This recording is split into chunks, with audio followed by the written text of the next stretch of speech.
Então, galera, triste, mas dizer que ninguém esperava por isso é bobagem. Há tempos eu comento com vocês que Bolsonaro precisava ser julgado por um tribunal colegiado para que ele não concorresse nas eleições do ano que vem. E eles tinham pressa, tinha que ser esse ano. O julgamento em si é uma mera formalidade. Todos, nós, a imprensa, os políticos, todos já diziam que o STF condenaria o presidente Bolsonaro. A mídia já deu esse resultado várias e várias vezes. O objetivo final sempre foi prender o Bolsonaro. E foi isso que Alexandre fez, sozinho. Ele foi lá e prendeu o Bolsonaro. Para quem acompanha o movimento do Alexandre nos últimos 5 anos, já sabia que algo aconteceria. Todas as vezes que ele se sentiu desafiado ou com um sabor de derrota amargando, ele conseguiu pautar a imprensa promovendo uma nova operação, uma busca e apreensão, alguma derrubada de contas, alguma coisa assim. As manifestações de domingo foram absolutamente expressivas. Na Globo News, quando perguntado quantas pessoas ele acreditava que estavam nas ruas, o Gabeira disse que isso não importava, porque era algo muito grande e foi algo expressivo. Daniela Lima, a jornalista propagandista, porta-voz de recados dos ministros da corte, foi demitida logo pela manhã. Na sequência, foram disponibilizados os novos arquivos da Vaza Toga, conversas inéditas mostrando a estrutura interna das prisões do pessoal do 8 de janeiro. O que restou foi decretar a prisão do presidente Bolsonaro. Senão ia estar todo mundo falando sobre isso, na minha opinião. Como eu disse, é triste, mas não é surpreendente. Mas ações geram reações e eu já chego lá. Antes eu preciso detalhar como o Alexandre matou no peito e fez o que ele achava que te coloco no deveria inquérito. ser feito. Ele. Só ele. Em seu despacho, o Alexandre explicou o porquê prendeu Bolsonaro. E presta atenção porque é inacreditável. Abre aspas. Agindo ilicitamente, o réu Jair Bolsonaro se dirigiu aos manifestantes reunidos em Copacabana, no Rio de Janeiro, produzindo doloso e consciente material pré-fabricado para seus partidários continuarem a tentar coagir o Supremo Tribunal Federal e obstruir a justiça. Tanto que o telefonema com seu filho Flávio Bolsonaro foi publicado no Instagram. Pausa. Segundo o Alexandre, o Bolsonaro agiu ilicitamente, ou seja, fora da lei, ao falar com manifestantes através de seu filho, numa manifestação que levou milhões de pessoas às ruas em todo o país em sua homenagem. Acho que nem o André do rap foi tão bandido assim. E ele continua. O senador Flávio Bolsonaro ainda publicou a postagem em seu perfil no Instagram com a legenda de agradecimento aos Estados Unidos da América, em uma clara manifestação de apoio às sanções econômicas impostas à população brasileira. E no meu ponto de vista, se é que se pode ter um ponto de vista, isso não é verdade, porque o agradecimento aos Estados Unidos não é pelas tarifas ao povo, é pela Lei Magnitsky aplicada no Alexandre. Mas colocar isso no despacho, acredito eu, não ia pegar bem. E ele seguiu tentando arrastar agora o Nicolas. Não bastasse isso, tipo, ter dado oi para as pessoas, oh meu Deus, que bandido. O réu Jair Bolsonaro realizou ligação telefônica por chamada de vídeo com seu apoiador político e deputado federal Nicolas Ferreira, demonstrando desrespeito à decisão proferida por essa Suprema Corte em razão do claro objetivo de endossar o tema da manifestação de ataques ao Supremo Tribunal Federal. Eu até ia responder isso aí, mas o Estadão já fez isso. O presentão de Moraes a Bolsonaro, ao mandar prender ex-presidente em casa por suposta violação de ordens mal redigidas e abusivas, o ministro dá de bandeja a Bolsonaro o que ele mais busca: a oportunidade de posar de mártir. O próprio jornal deixou claro que a decisão das cautelares do Alexandre foi mal escrita. Ninguém entendeu. Pode dar entrevista, pode fazer discurso, mas não pode postar na rede social? Quando Alexandre deu essa decisão, foi a única vez que eu assisti todas. E eu disse todas as mídias desse país dizerem que Alexandre estava praticando censura prévia e que ninguém tinha entendido o que ele quis dizer. E quando o Estadão colocou que o Alexandre deu a oportunidade de posar de mártir, é porque é exatamente o que ficou explícito. A definição de um mártir é alguém que sofre perseguição e até morte por defender uma crença, uma ideia ou uma causa. E eis que Bolsonaro foi preso por dar bom dia a milhares de pessoas que se reuniram em sua homenagem. Mas essa parte aqui da decisão, para mim, foi a mais inacreditável, porque vocês vão entender. Abre aspas. Obviamente, não seria lógico e razoável permitir a utilização do mesmo modus operandi criminoso com diversas postagens nas redes sociais de terceiros, em especial por milícias digitais e apoiadores políticos previamente coordenados, para a divulgação das condutas ilícitas que eventualmente poderiam ser praticadas por Bolsonaro, sejam em entrevistas, sejam em atos públicos, mas sempre com a finalidade de continuar a induzir e instigar o chefe de Estado estrangeiro a tomar medidas para interferir ilicitamente no regular curso do processo judicial, de modo a resultar em pressão social em face de autoridades brasileiras com flagrante atentado à soberania nacional. Fecha aspas. Deixa eu explicar o que eu entendi desse trecho que, para mim, de novo, foi muito pesado. Imagina que você está jogando futebol, mas aí o juiz resolve apitar antes do chute porque vai que você faz um gol contra. Basicamente é isso. Alexandre disse que não deixará Bolsonaro falar porque ele pode repetir um tal modus operandi criminoso. E traduzindo, prefiro cortar o microfone porque vai que ele fala algo que eu não gosto. E ainda acrescentou que o Bolsonaro pedir ajuda ao Trump, aí sim é o fim do mundo, porque isso é atentado à soberania nacional. Vem cá, proibir críticas políticas não é algo democrático. Colocar todo mundo no mesmo balaio?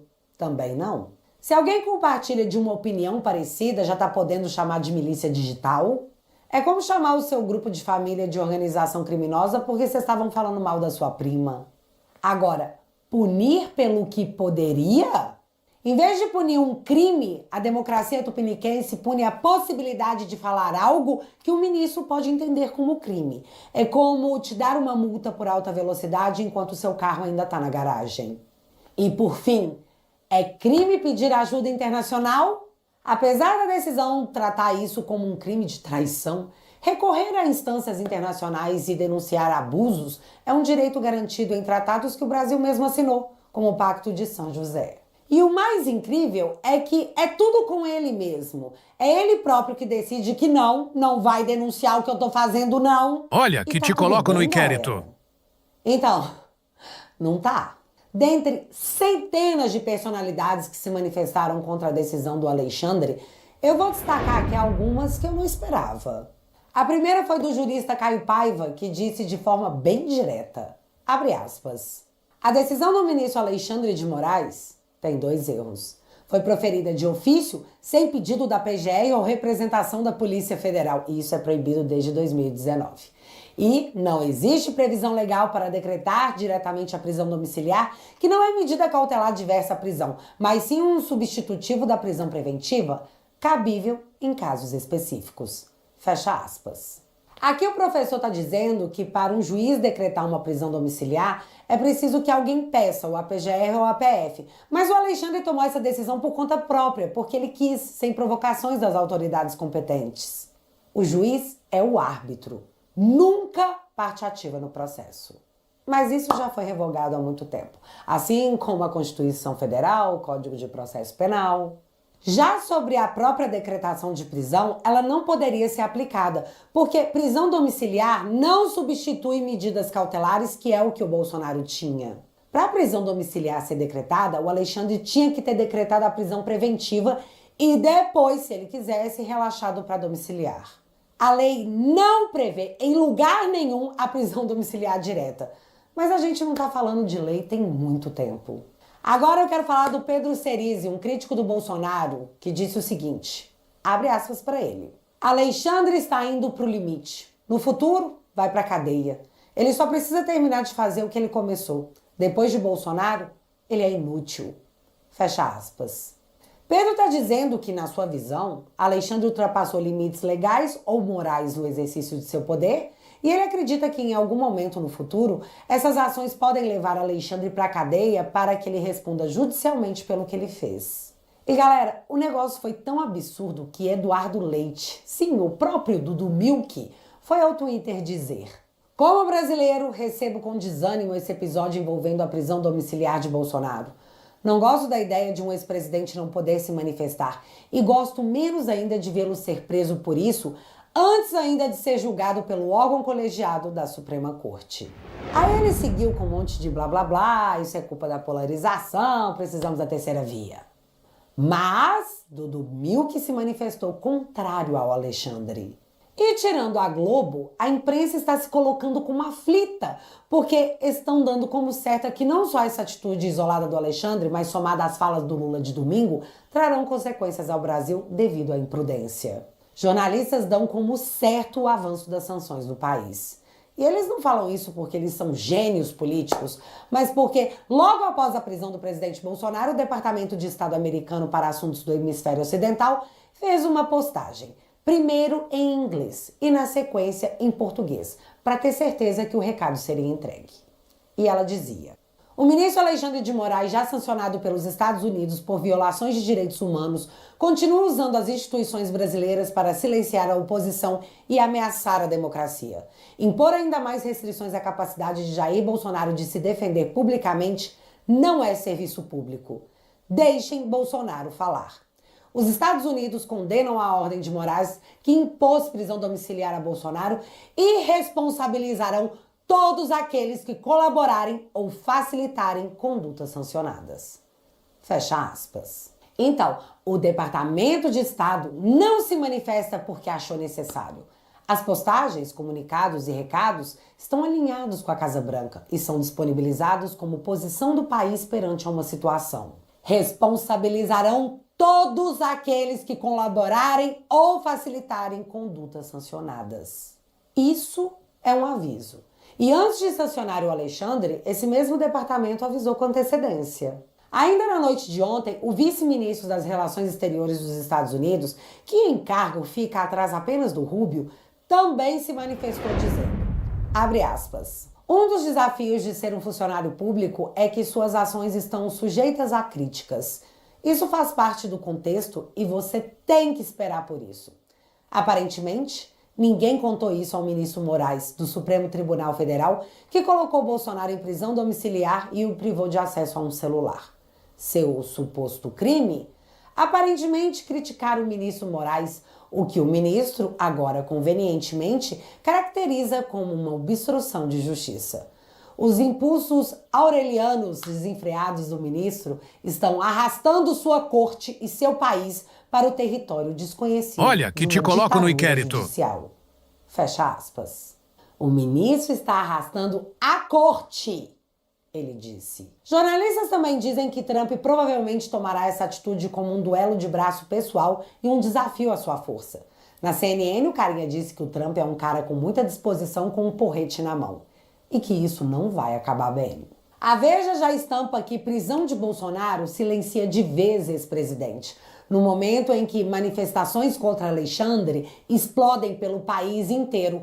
A maior voz da oposição foi calada. Também no momento em que a Vaza Toga volta nos contando novos absurdos impensáveis em qualquer democracia. Denúncia aponta que Moraes teria violado o LGPD em apuração sobre o 8 de janeiro. Deixa eu explicar o que estourou nessa segunda e foi completamente abafado pela prisão do presidente. Uma organização americana chamada Civilization Works está acusando o Alexandre de ter violado a Lei Geral de Proteção de Dados. Segundo a denúncia, dentro do gabinete do ministro rolou uma força-tarefa paralela, mas não qualquer força-tarefa. Eles teriam usado dados do TSE, inclusive o sistema Gatsby, que guarda informações biométricas sobre os eleitores e, com isso, começaram a cruzar imagens, perfis de redes sociais e produzir relatórios chamando manifestantes de antidemocráticos. Eu tô falando dos nossos dados biométricos, que a gente vai lá e coloca o dedinho. Os caras usaram isso de forma paralela e sigilosa. Isso tudo, ainda segundo a denúncia, foi feito sem nenhuma autorização legal, sem procedimento criminal e sem que as defesas das pessoas soubessem o que estava acontecendo. Mas nem para por aí. Os jornalistas Eli Vieira, David Agape e o americano Schellenberg postaram diálogos do que é uma continuação da Vaza Toga. Jornalista faz novas denúncias contra Moraes por excessos no 8 de janeiro. Excessos. Olha só como que funcionava. Primeiro, a Força Tarefa Paralela recebia listas de detidos da Polícia Federal. Na sequência, eles consultavam ilegalmente o banco de dados biométricos e aí usavam esses dados obtidos para encontrar contas de redes sociais dessas pessoas. Então, a equipe do Alexandre, que contava com pessoas como Cristina Kukushahara, eu nem sei se é assim que fala o nome dela, O juiz auxiliar Ailton Vieira e o próprio Tagliaferro e sua equipe criavam certidões positivas ou negativas sobre pessoas. Claro, de forma sigilosa, onde mesmo com o pedido de soltura da PGR, essas pessoas eram mantidas presas pelo ministro até que as redes sociais fossem averiguadas e essas tais certidões expedidas. Pois é, na nossa democracia as pessoas eram classificadas por posts em redes sociais. Em quem você votou? Você criticou o Lula? Pessoas foram presas porque fizeram postagem em 2018 contra o Lula. O outro teve a certidão positiva para a prisão porque ele postou no Instagram que fazer cumprir a Constituição não é golpe. Galera, a matéria é muito longa e eu pretendo trazê-la detalhada num outro momento. E para terminar o contexto do absurdo, o juiz auxiliar do Alexandre de Moraes postou o seguinte no grupo, abre aspas, que nas audiências de custódia possamos dar a cada um o que lhes é direito, a prisão. E aí ele dá risada. Na verdade, todos dão risada. Deveriam estar felizes e orgulhosos de seus trabalhos paralelos, classificando pessoas por seu viés político. O problema é que essa denúncia saiu do noticiário após a prisão do Bolsonaro. Mas ela não vai sumir da internet. É impossível parar a informação em 2025. Ainda mais quando uma entidade americana está envolvida na denúncia. Ou seja, Trump deve ficar sabendo e aí o Trump conta para o mundo todo. Tudo isso se soma ao momento que estamos vivendo. E esse momento entrará para a história porque ele está sendo completamente registrado. Não dá mais para apagar. Agora sequer dá para desfazer. Tudo foi longe demais para se salvar a democracia, até que acabaram com ela. O advogado do Trump também foi até o Twitter e lá ele fez um textão apontando o dedo para o Alexandre de Moraes, onde finalizou dizendo, abre aspas, estamos testemunhando uma campanha de medo e intimidação que seria surreal em qualquer democracia. Moraes está tratando a dissidência como criminalidade, férias em família como risco de fuga e discursos públicos como sedição. Moraes agora parece determinado não apenas a desafiar as leis brasileiras e americanas, mas também a arrastar outros para sua ilegalidade. Este é um momento perigoso para o Brasil, pois Moraes mantém uma democracia inteira como refém. O mundo continua observando. Fecha aspas. E, gente, ainda no dia de ontem, na manhã dessa segunda-feira, o Alexandre colocou uma tornozeleira num senador que sequer foi indiciado por coisa alguma. Além da tornozeleira, ele bloqueou o salário do senador, o Pix e o cartão de crédito, sem sequer oferecer uma denúncia a um senador da República. E foi por isso que o advogado do Trump citou que o Alexandre trata férias em família como risco de fuga. Até essa ação do Alexandre os Estados Unidos viram, porque eles estão vendo tudo. As matérias internacionais contam que um dia após as manifestações, o Alexandre prendeu o Bolsonaro. Vocês acham que isso vai pegar bem de alguma forma? Em paralelo a isso, o mundo vai continuar assistindo à inércia do Alcolumbre, o presidente do Senado, casa escolhida pelo Constituinte para ser o freio e contrapeso da Suprema Corte, mas que não pode fazer nada. Não pode porque tem muitos processos desses senadores, inclusive do presidente da casa, rolando na própria Suprema Corte. Mas essa é só a minha opinião, é claro.